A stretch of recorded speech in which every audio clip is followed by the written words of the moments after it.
Good morning, my name is Kat Steckbeck, and today I am here to tell you about how the children's room changed my life. I am currently in my third year of physical therapy at Northeastern University. I am a graduate of the children's room, and I'm honored to be here to share my experience with you today. I am grateful to the children's room for everything they have done for me, and speaking about how they helped me is the least I can do. I think it's only right to begin by telling you a little bit about why I'm even here, and that starts with a reflection on my mom. She truly was a woman with a larger-than-life personality. She did everything for my family, from cooking our meals and raising our dogs and making sure we got everywhere on time, to cutting the edges of roast beef off for my sandwiches. She was gregarious and friendly, sometimes to the point of embarrassment when she would befriend the toll collectors or attract too much attention when she would go wild with signs and orchestrated cheers at my soccer games. She was the kind of person that everyone automatically liked, and I cannot express how lucky I feel to have been raised by her for 12 years of my life.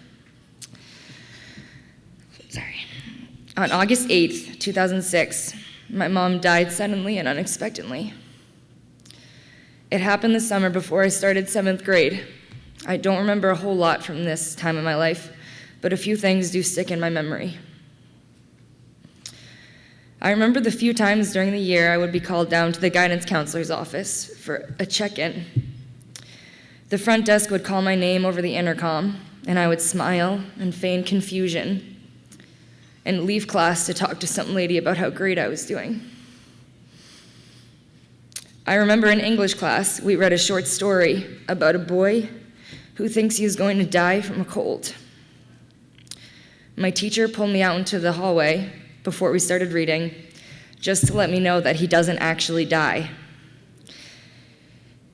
I went back into class and rolled my eyes and told my friends about how the teacher just spoiled the story, and we laughed. I remember on the bus one day, a boy blocked my path and asked if it was true that my mom drove our car into the pool and died. This is a rumor, it didn't actually happen like that. I felt like I was physically punched in the stomach as I laughed and sat down to stare out the window and choke back tears for the 10-minute ride home.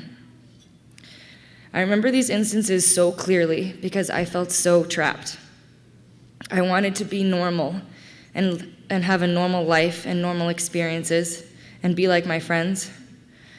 I would lie about where I was going when I would go to the guidance counselor's office, and I would laugh it off with my friends when my teacher warned me about the boy who doesn't actually die. And I felt like my feet were kicked out from underneath me when that boy asked me that question. But the truth of it was, I was not normal the way that my friends were normal in middle school. I had experienced a serious loss, and no one around me knew how to talk about it. I didn't ever mention my mom because it made my peers uncomfortable. And so I spent about a year of my life feeling so trapped and confused and pretending that nothing was different at my home. During this time, my dad learned about the children's room. My brother and I were in the teen group in the attic. From the first day of this group, I knew it was something really special. Finally, I was in a place where I was not alone. I sat amongst other teenagers who simply got it. They understood that there were endless things I missed about my mom because they missed equally endless things about their loved ones. We could talk about school and our part-time jobs, but we could just as easily talk about personal details we were terrified of forgetting, or how to tell someone that didn't know that my mom died.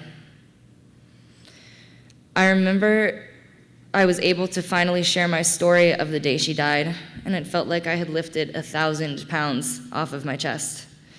They just listened. They weren't uncomfortable, and they didn't pity me, and they didn't ask any bad questions, but they asked the kind of questions I'd wanted to be asked. At the children's room, I felt free, and I felt stronger, and I felt connected with my mom. I am eternally grateful to the children's room for providing me with this place to begin to grieve. Without this supportive atmosphere, I would never have known that what I was feeling was normal and healthy and okay. I was able to relieve so much pressure and stress by interacting with peers and volunteers who really understood what I was feeling.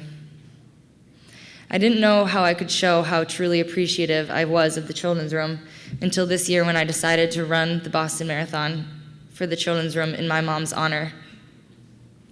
Together with my friends, family, and endless support from the Children's Room, I was able to raise over $16,000 for this amazing organization.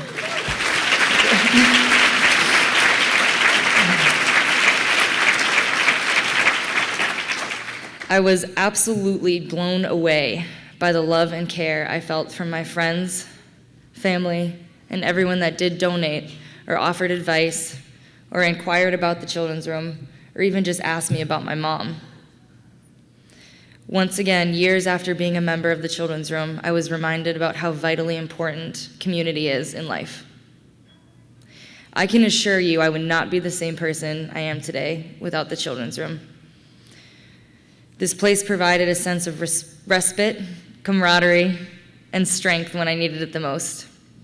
Thank you for supporting the Children's Room, and thank you for helping families like mine.